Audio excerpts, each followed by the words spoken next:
Hello बच्चों, good morning. Good morning बच्चों। तो आज मैं एक बार फिर से आप लोगों के सामने हाजिर हूँ लघुत्तरीय प्रश्न लेकर के। ठीक ना। लघुत्तरीय प्रश्न का ये पार्ट 3 है। इसके 2 पार्ट ऑलरेडी मैं दे चुका हूँ और बहुत इंपॉर्टेंट है ये सीरीज, बहुत ज़्यादा इंपॉर्टेंट है। ठीक। तो आज हम लोग क्या करेंगे, तो अर्थव्यवस्था और इसके विकास का जो इतिहास है उससे हम लोग प्रश्न उठा रहे हैं। और सबसे पहला ही प्रश्न आप देख सकते हो कि कितना महत्वपूर्ण है। 2016 में, 18 में, 21 में, 22 में 2 बार पूछा गया है। तो प्रश्न क्या है बच्चों? प्रश्न है कि आर्थिक नियोजन क्या है। तो इसका उत्तर क्या होगा कि राष्ट्र के आवश्यकता अनुसार देश की संसाधनों को विकास के कार्य में उपयोग करना ही आर्थिक नियोजन कहलाता है। किसी भी देश में जितने भी प्रकार के संसाधन हैं उन संसाधनों का उपयोग अगर देश की विकास के लिए किया जाए ना, तो इसी को हम क्या कहते हैं? आर्थिक नियोजन कहते हैं। किसका? संसाधनों का आर्थिक नियोजन कहते हैं। ठीक है बच्चों, तो आपको इतना ही लिखना है और 2 नंबर आपके हो जाएंगे बच्चे। ठीक। अगला प्रश्न है बच्चों की अर्थव्यवस्था से आप क्या समझते हैं। ये प्रश्न भी देखो कितनी बार पूछा गया है बच्चों। तो अर्थव्यवस्था आर्थिक क्रियाओं का एक ऐसा तंत्र या ढांचा है। अर्थव्यवस्था क्या है बच्चों? तो आर्थिक क्रियाओं का मतलब हर वो काम जिससे पैसा मिले, है ना, उसका एक ढांचा या तंत्र कह सकते हो। ठीक ना। हाँ, तो क्या है बच्चों की अर्थव्यवस्था आर्थिक क्रिया का एक ऐसा तंत्र या ढांचा है जिसके अंतर्गत लोग कार्य करके अपनी आजीविका चलाते हैं। अर्थव्यवस्था का अर्थ उन सभी कार्य से है जो लोगों को रोजगार का अवसर प्रदान करता है। अर्थव्यवस्था का अर्थ, ठीक ना, ये 2 बार लिखा गया है। हाँ, इसको कट कर देते हैं, यहाँ पढ़ेंगे। अर्थव्यवस्था का अर्थ उन सभी कार्य से है जो लोगों को रोजगार का अवसर प्रदान करती है, जैसे कि कृषि हो गया, उद्योग हो गया, व्यापार हो गया, बैंकिंग हो गया, सेवा हो गया इत्यादि। अगला प्रश्न है बच्चों कि आर्थिक आधारभूत संरचना का क्या महत्व है। आर्थिक आधारभूत संरचना, आधारभूत संरचना किसको कहते हैं बच्चों? उसको इंग्लिश में इंफ्रास्ट्रक्चर कहा जाता है। जैसे कि रेलवे हो गया, जैसे कि सड़कें हो गई, बिजली हो गई, ठीक ना, इसके अलावा हॉस्पिटल हो गया। तो ये आर्थिक आधारभूत संरचना होता है बच्चों। तो कहा जा रहा है कि इन संरचनाओं का महत्व क्या है किसी भी देश के लिए। तो ये बड़ा महत्वपूर्ण होता है। जिस देश में ये सारे संसाधन, ये सारे चीज़ उपलब्ध हैं, वो देश विकसित कहलाता है। वो देश के नागरिक जो हैं वो ज़्यादा खुशहाल ज़िंदगी जी पाते हैं। ठीक है बच्चों, तो इसका बड़ा महत्व है। तो आइए इसको हम लिखेंगे कैसे, वो आपको बता दें कि किसी देश के विकास में आधारिक संरचना का बड़ा महत्वपूर्ण स्थान है बच्चों। जैसे कि बिजली, परिवहन, संचार, स्कूल, कॉलेज, ठीक, इन सबका बहुत बड़ा महत्व है, बहुत बड़ा महत्व है।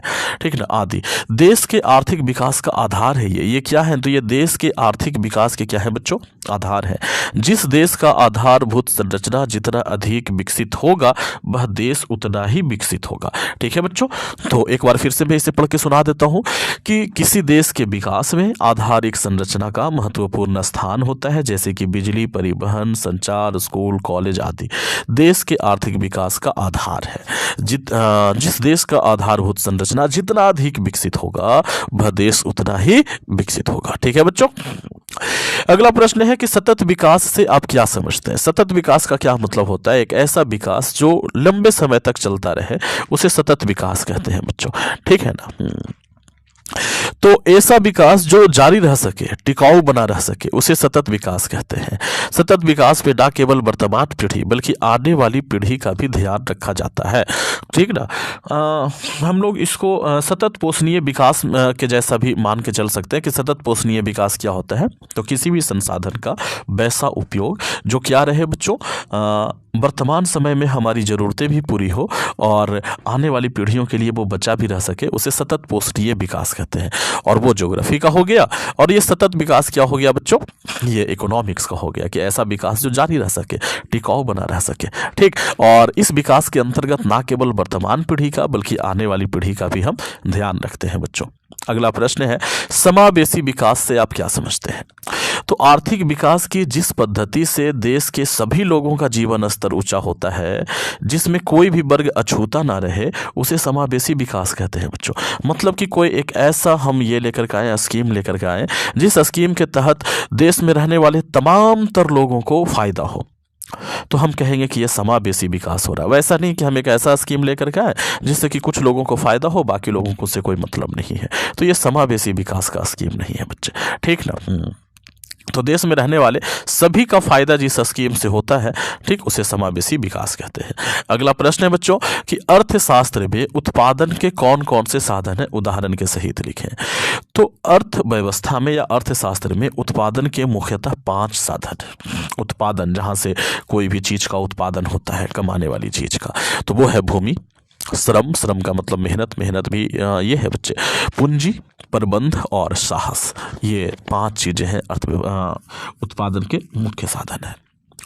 अगला प्रश्न है बच्चों की पूंजीवादी अर्थव्यवस्था किसे कहते हैं। महत्वपूर्ण प्रश्न है। तो वह अर्थव्यवस्था जहां उत्पादन के साधनों का जो स्वामित्व होता है, मतलब कि जो मालिकाना हक है, उत्पादन के साधन का मालिक जो है वो कोई निजी व्यक्ति होता है, या ठीक, तो कैसे इसको लिखेंगे कि वह अर्थव्यवस्था जहां उत्पादन के साधनों का स्वामित्व किसी निजी व्यक्ति के पास होता है और जिसका उपयोग वो निजी लाभ के लिए करता है, उसे हम क्या कहते हैं, उसे हम पूंजीवादी अर्थव्यवस्था कहते हैं। और इस प्रकार का अर्थव्यवस्था कहाँ है बच्चों, तो इस प्रकार का अर्थव्यवस्था अमेरिका में है, जापान में है, ठीक। अगला प्रश्न है बच्चों कि मानव विकास सूचकांक क्या है। मानव विकास सूचकांक क्या है। तो विभिन्न देशों की तुलना लोगों के शैक्षणिक स्तर, स्वास्थ्य की स्थिति और प्रति व्यक्ति आय के आधार पर संयुक्त राष्ट्र विकास कार्यक्रम एक करती है और एक रिपोर्ट जारी करती है। इसे ही हम मानव विकास रिपोर्ट कहते हैं बच्चों, ठीक ना। ये समझ में आया। जैसे कि दुनिया में जितने भी देश हैं, तमाम तर देशों का क्या हो जाए, शिक्षा का स्तर क्या है, वहाँ पर प्रति व्यक्ति आय कितना है, वहाँ का हेल्थ कैसा है लोगों का, ठीक है ना। तो इसके आधार पर एक रिपोर्ट तैयार की जाती है और सबका रोल नंबर मिलता है बच्चों, उसी को हम मानव विकास सूचकांक कहते हैं, ठीक। और ये काम कोई हम और आप नहीं करते, ये संयुक्त राष्ट्र संघ विकास कार्यक्रम कहलाता है ये, ठीक। अगला प्रश्न है बच्चों कि नरेगा या मनरेगा से आप क्या समझते हैं। तो नरेगा ग्रामीण लोगों को रोजगार देने की एक योजना है, जिसके अंतर्गत एक योजना छूट गया है, वो भी लिख लेना। रोजगार देने की एक योजना है जिसके अंतर्गत ग्रामीण मजदूरों को साल में कम से कम 100 दिन, कम से कम कितना, ये ऑब्जेक्टिव का प्रश्न है बच्चों, 100 दिन के लिए रोजगार देने की व्यवस्था है। और इसके लिए न्यूनतम मजदूरी भी निर्धारित है, मतलब ये नहीं कि इससे कम मजदूरी पे चल जाएगा, नहीं, इतना तो मजदूरी देना ही है, ऐसा है बच्चों।